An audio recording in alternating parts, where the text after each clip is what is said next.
Riko, oke. Em, Bentar ya.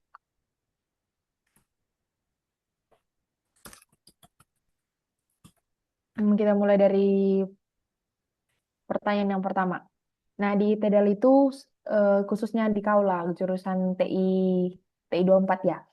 Eh, ada kan tugas pemrograman. Nah, tugas pemrograman kalian ini kan cukup padatnya, termasuk kayak pengumpulan akhir sesinya. Boleh nggak diceritakan gimana kondisi yang tadi itu mempengaruhi keputusan Oktava dalam menggunakan ChatGPT? Maksudnya di sini mempengaruhi keputusan dalam penggunaan ChatGPT, misalnya makin seringkah jadinya pakai ChatGPT-nya, terus gimana biasanya cara Oktava pakai ChatGPT-nya untuk menyelesaikan si tugas pemrograman itu. Oke, biasanya eh, tergantung tugasnya juga. Jadi kalau tugasnya biasanya banyak, itu ada aku buat menggunakan ChatGPT. Cuman kalau biasanya tugas pemrograman aku ngetik ulang nih. Tapi eh, ada beberapa tugas yang emang benar-benar banyak. Hmm. Line code-nya itu bahkan bisa sampai 500-an.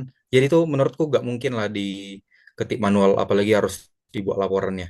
Dan kalau misalnya tugasnya dikit pun, itu ada kadang-kadang aku ngikutin kayak lomba-lomba dari luar. Jadi kayaknya terlalu banyak lah tugasku, bukan hanya di Dell ini, tapi ada juga dari luar. Eh, jadi terpaksa gitu lah Kak, apa Pakai vibe ChatGPT-nya. coding gitu atau enggak Oh langsung ya. GPT kan langsung kumpul gitu Kak. Berarti jawaban nomor satunya berarti tergantung konteks tugasnya juga. Ya Terus Kak. caranya juga berarti tergantung kalau misalnya banyak tugas langsung kopas, kalau enggak ada yang manual sama yang kayak tadi itu vibe coding, vibe coding gitu kan. Iya Kak. Em, Terus lanjut pertanyaan yang kedua ya. Menurut Octava itu kapan penggunaan ChatGPT itu untuk kuliah masih terasa wajar dan kapan udah terasa curang? Terus apa yang eh, jadi jadi Octava pikirkan apa yang jadi pembeda yang keduanya itu? Maksudnya nangkep nggak pertanyaan ini? Iya nangkap Kak. Oke, boleh jawab. Jadi kalau menurutku kan Kak, ChatGPT untuk tugas kuliah itu yang wajar, itu biasanya tugas kami itu banyak yang di luar materi perkuliahan lah Kak. Ya, jadi dosen kami juga menuntut explore, explore gitu Kak. Apalagi contohnya PA ini. Jadi di PA ini kami cuma dikit kan lah Kak, cuma kayak perkenalannya aja, tapi tiba-tiba dikasih project yang besar gitu Kak. Jadi di entah di YouTube YouTube pun masih terbatas lah aksesnya Kak, apalagi untuk misalnya front end. Jadi otomatis ya dari GPT lah Kak. Dan itu ada beberapa kayaknya fitur biasanya CRUD itu ada juga yang nggak ada lah dokumentasinya. Jadi emang mau gak mau harus dari GPT Kak. Terus kalau misalnya yang nggak wajar itu kayak yang tugasin lah Kak. Kan kadang-kadang ya juga karena terpaksa deadline jadi emang harus kopas gitu Kak. Padahal tugasnya ini menurut kata kuliah wajib kami Kak. Oh, jadi menurutmu yang nggak wajar itu kalau kopas mata kuliah wajib gitu. Itu tadi Eh, agak agak terhenti soalnya tadi suaranya. oh ya menurutku itu Kak. Apalagi mata kuliah wajib ini kan emang untuk mata kuliah ini emang khusus untuk kami lah Kak. Kan Kak. Jadi masa udah diwajibkan untuk kami tapi kami nggak mempelajarinya langsung kami GPT kan gitu Kak. Oke, oke. Terus ada nggak yang kayak momen tertentu Oktova ragu kayak eh misalnya lah ya kayak Oktova bilang kayak kalau deadline-nya udah kepepet kali langsung kopas. Ada momennya ragu kayak ini sebenarnya udah melewati batas atau ini sebenarnya batas wajar yang kayak gitu. Ada nggak momennya kayak gitu? Atau ya karena udah deadline-nya mepet wajar aja semuanya gitu. Oh, kalau ragu-ragu ada Kak. Apalagi Hmm. ini dosen kami lumayan jahil juga. Jadi dulu kami Hmm. pernah semester 1 dan kebetulan dosen yang memeriksa tes kami. Dan kami hampir satu kelas itu source code-nya sama. Jadi Oh, karena trauma juga kan Kak. Jadi kalau misalnya itu buat kami GPT kan lah tugasnya ini. Apalagi mm. karena udah tahu kami dosen kami memeriksa untuk semester ini. Jadi kami harus ubah-ubah gitu Kak. Walaupun deadline-nya Oh, walaupun deadline-nya dekat kami GPT kan tapi banyak kami ubah karena iya, iya, takutnya sama langsung dinolkan gitu Kak. iya, iya. Oke, oke, oke, dapat, dapat. Lanjut nomor 3 ya. Kalau misalnya Oktava atau rekan teman-teman sekelas Oktava lah nyalin mentah-mentah hasil generate ChatGPT karena tekanan deadline yang hampir habis, apalagi yang kayak konteks yang mata kuliah wajib kayak gitu. Gimana pandangan Oktava terkait hal itu? Dari sudut pandang integritas mahasiswa itu menurut Oktava eh, masih ya masih bisa diterima, masih masih sesuai dengan integritas mahasiswa atau mungkin itu harusnya enggak maksud atau barangkali dapat nggak maksud di sini maksud integritas mahasiswanya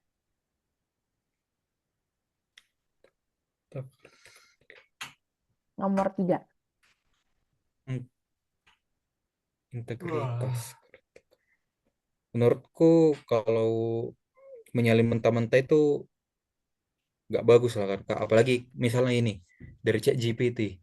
Misalnya ada satu tugas dikasih Hmm. dikasih dosen. Nah, kami langsung ngasihkan ke ChatGPT, Kak.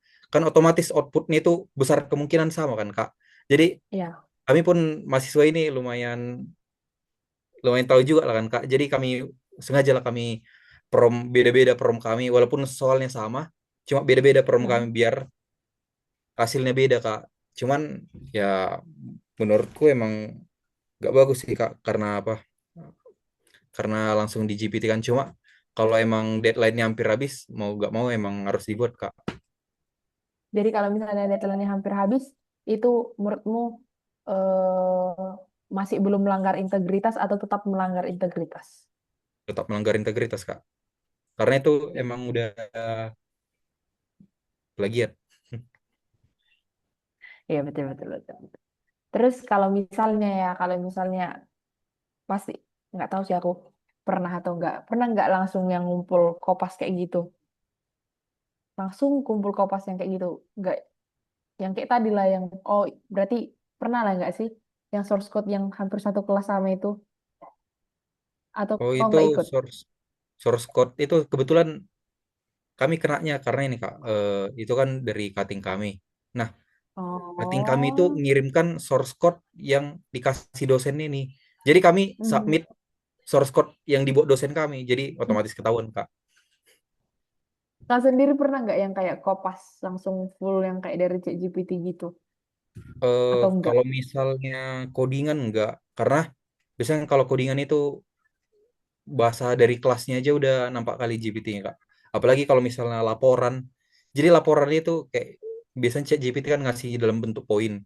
Jadi Mm-mm. beda-beda kan Kak. Oh Apalagi berarti ada nggak pernah beberapa ya? apa Kak? Nggak pernah ya berarti ya? Gak pernah Kak. Keren keren keren keren. Em, oke lah berarti lagi lanjut nomor 4. Nah di sini sekarang kan angkatan 24 ya berarti tingkat 2 kan. Berarti tugas pemrograman sama tugas analisisnya itu udah lebih kompleks nggak sih daripada yang waktu maba? Ya nggak sih atau enggak di kalian yang diploma? Sama kan? Lebih kompleks makin naik naik tingkat kan? Ya Kak. Eh, ada nggak perubahan yang Oktava jelas lihat dalam frekuensi penggunaan ChatGPT sama cara bergantung pada ChatGPT-nya? Ngerti nggak maksudnya? Masuk pertanyaannya.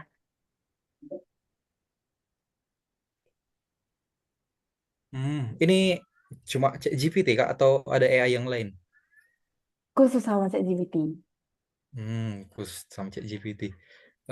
Udah pasti beda lah kan Kak. Karena waktu tingkat satu itu contohnya, aku biasanya kalau ngeprom misalnya buat web, aku mau buat web ini lebih menarik, penuh warna. Aku ingat kali dulu itu Kak. Jadi aku ngepromnya Hmm. itu mau lebih bagus, penuh warna.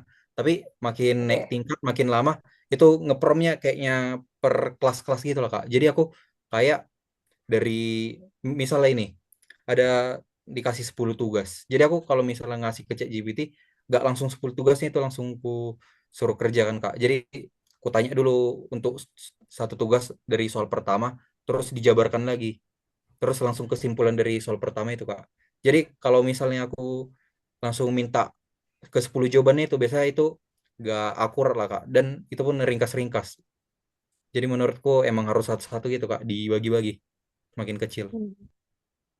Berarti makin naik tingkat berarti frekuensinya juga makin makin sering atau enggak karena udah makin makin makin udah maksudnya di tingkat satu udah kepelajaran ini jadinya tingkat duanya nggak sebegitu sering aku pakai GPT atau bahkan makin butuh karena Hmm. makin berat yang ku jalani Oh, gitu. frekuensi menggunakannya. Frekuensi Oh, kalau penggunaan itu kamu kenapa itu makin sering? Enggak ya? kayaknya dari dulu sama Kak. Terus Oh tiap sama. hari. Bahkan itu udah kayak kewajiban Kak. Samanya ini kalau dari rentang misalnya ada 5 mata kuliah yang punya tugas 1 sampai 5 berapa kali untuk maksudnya untuk berapa tugas Oktava buka ChatGPT? Rentang samanya ini Eh, maksudnya kurang bisa masih ku dapatkan. Untuk kelima tugasnya hmm, buka ChatGPT atau 4 dari 5 tugas saja gitu. Tergantung Kak. Kalau misalnya tingkat satu, dulu tingkat satu semester satu lah, itu gak ada matematika. Jadi semua mata kuliah itu aku pakai ChatGPT. Cuman kalau kayak sekarang itu semester 4 itu ada satu mata kuliah yang matematika. Jadi gak pakai ChatGPT Kak. Emang ngerjain manual. Berarti berkurang ya. So, berkurang lah berarti kan. Ya dong. Kalau Tapi kalau kan semester karena satu naik itu tingkat. Kak, Tapi kan kan itu karena naik semester. tingkat tapi soal itu pernyataan pertamanya kan karena naik tingkat tapi. Tapi semester 2 ada matematika Kak. Tingkat satu juga. Juga ya. Jadi kayak mana? Tunggu dulu, kamu mau aku bingung kayak mana aku harus bertanya. Bukan maksudku tadi kan Kak, contohnya. Contohnya kan semester satu gak ada matematika. Sedangkan semester 4 ini ada matematika. Jadi kalau semester satu dan semester 4 itu emang turun Kak. Cuman kalau misalnya dari semester 3 kan ini ada matematika kan Kak. Jadi kalau Mm-mm. misalnya dibandingkan semester 3, semester 2 ada matematika. Kalau semester 2 dibandingkan sama semester 4 itu sama frekuensinya Kak. Hmm. Tapi kalau misalnya nggak diikutkan nama matematikanya, Sama Kak. sama juga. Iya, kalau gak diikutkan. Terus cara bergantung sama ChatGPT-nya kemarin waktu tingkat satu masih yang kayak belum terlalu spesifik, sekarang udah lebih tahu kayak mana penggunaannya, sama lebih spesifik. Gitu tadi kan, yang tadi per satu-satu soal satu-satu tugas jadinya. Maksudnya Kak, ulang pertanyaannya. Kan di sini kan dia yang cara Anda bergantung pada ChatGPT. Tadi waktu tingkat satu cara bergantungnya kayak eh, masih mentah-mentah nanyanya belum belum lebih spesifik. Sekarang udah lebih spesifik kan, yang tasnya yang dipecah-pecah tadi tuh, Hmm. Iya Kak. iya kan? Pas kan? Em, Terus pertanyaan yang kelima, setelah menyelesaikan tugas dengan bantuan ChatGPT, seberapa sering Oktava merasa kalau eh, Oktava sendiri udah memahami solusi yang dikumpulkan? Terus ada nggak momen di mana Oktava ngerasa yang dikumpulkan, nilai yang didapat itu karena bantuan ChatGPT itu sebenarnya nggak mencerminkan kemampuan asli? Ada nggak momen kayak gitu sama eh, seberapa sering merasanya eh, yang tadi terkait pemahaman solusi itu? Kalau misalnya ditanya dosen lah, random waktu kayak gitu untuk memaparkan lagi hasil hasil yang udah dikumpulkan, padahal hasil yang dikumpulkan ini hasil GPT. Dari rentang 1 sampai 10, berapalah kira-kira menurut Oktava pemahaman ulang untuk menjelaskan? Tanpa harus lihat ChatGPT lagi ya maksudnya. Kalau menjelaskan itu 8 Kak. Hmm, Kalau misalnya untuk menjelaskan. Karena paham, berarti pahamnya juga 8 ya? ya pahamnya 8. Heeh. Kalau misalnya dikasih tugas aku kayak ya itulah Kak. Apalagi kalau misalnya pemrograman. Jadi aku Mm-mm. ibaratnya nyari-nyari bahasa yang belum ku tahu Kak. Misalnya Mm-mm. ada fungsi tertentu. Kalau nggak aku tahu itu ku cari dulu artinya apa. Cuman kalau misalnya emang disuruh live code mungkin belum bisa Kak. Oh, oke oke. Terus Berarti lebih sering apa ya? Lebih sering ngerasa udah paham ya, sewaktu udah baca jawaban dari GPT. Iya Kak. Terus ada nggak momennya jadinya ngerasa nilai yang didapatkan itu yang nggak mencerminkan kemampuan asli? Nah, kalau ini udah pasti ada lah kan Kak. Karena Mm-mm. sering juga lah kayak ngikuti kegiatan-kegiatan dari luar. Bahkan sampai adalah proyek-proyek dari luar, proyek dosen juga. Jadi aku ngerasa Iya, kayak terlalu sibuk lah kan Kak ngerjain ini. Sedangkan deadline-nya emang emang mepet. Jadi emang mau gak mau ku GPT-kan aja. Itu pun belum tahu artinya. Apalagi semester ini juga ada salah satu mata kuliah yang gak ku suka. Jadi udah asal GPT-kan gitu aja Kak. Karena gak suka ya otomatis. Gak tahu lah Kak. apa?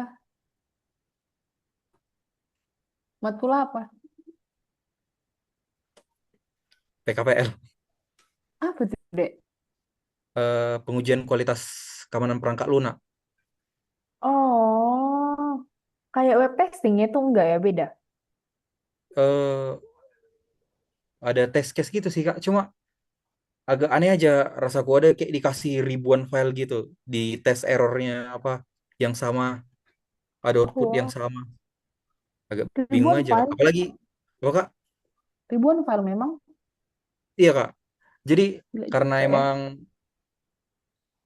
nggak tahu lah Kak. Kemarin emang kondisinya lagi sibuk. Terus Mm-mm. yang lain emang ngerjain Kak. Jadi karena aku nggak sempat lagi kerjain ya aku minta aja tugas temanku. Oke, oke, oke, oke. Nanti terekam dosamu di sini. Enggak, kan. Em, terus berarti seringan ngerasa kalau misalnya karena sebenarnya kalau nggak dibantu ChatGPT harusnya lebih rendah nilaimu gitu. Iyalah berarti Ya. Fian. Oke, oke. Nomor 6.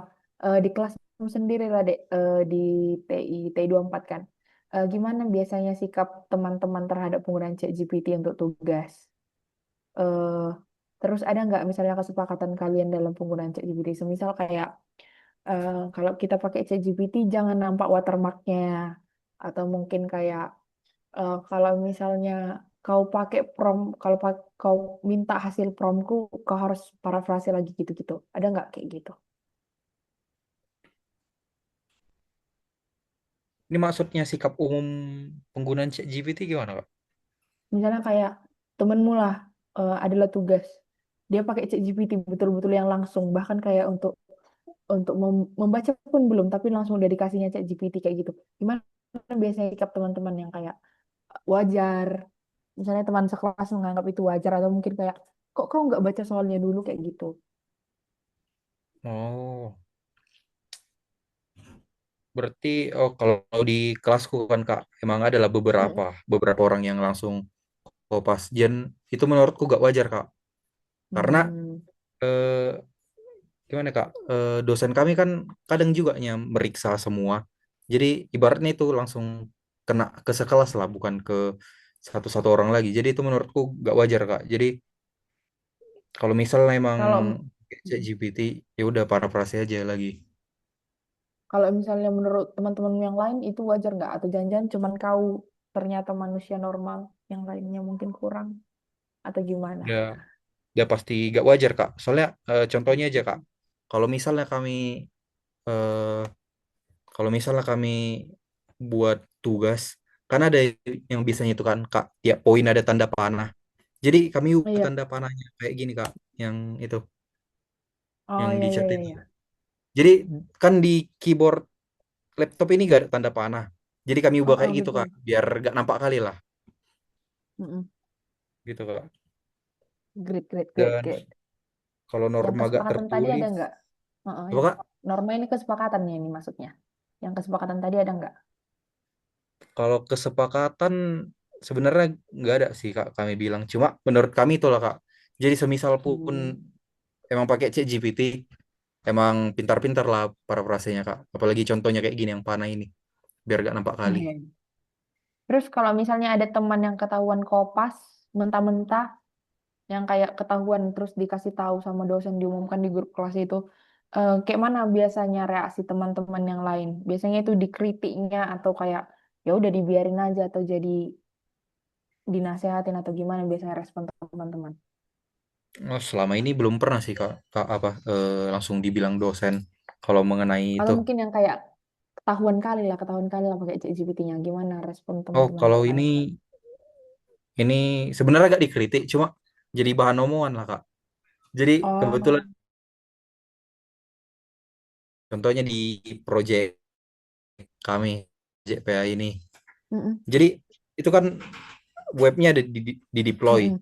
Terus waktu kami inspect itu ada notes dari AI-nya. Jadi Oh, sebenarnya nampak kali, cuma nggak berani langsung ngomong ya kan. Jadi kayak bahan bicara lah sama teman-teman yang lainnya. Itu udah di Tap- deploy, kelihatan kali Kak. tapi untuk tapi untuk orangnya sendiri nggak kalian tegur, jadinya jatuhnya membiarkan aja gitu. Iya Kak. Atau orangnya sendiri tahu dia diomongin. Eh, kayaknya tahu lah Kak. Soalnya aku ngomongin ke temannya. Oke, oke, sengaja berarti. Oke, oke. Segitu aja sebenarnya, Dek. Dan pertanyaannya udah terjawab. Besok kalian kosong jam berapa, TI 24? Jam 4. Jam 4 sore kan? Sampai jam 5. Iya Kak. Oke, ditunggu ya reward seadanya. Iya Kak. Oke, thank you, Oktafa. Sorry ganggu waktunya. Maaf juga Kak, karena malam lupa aku. Nggak apa-apa. Aman, aman, aman. Oke. Thank you, ya. Udah boleh Siap. leave Zoom-nya. Iya Kak. Thank you. Mos, Apa? Mos. Stop, stop. Oke. Zoom. Tinggal satu lagi, Cok. Maksudnya record sign-nya mau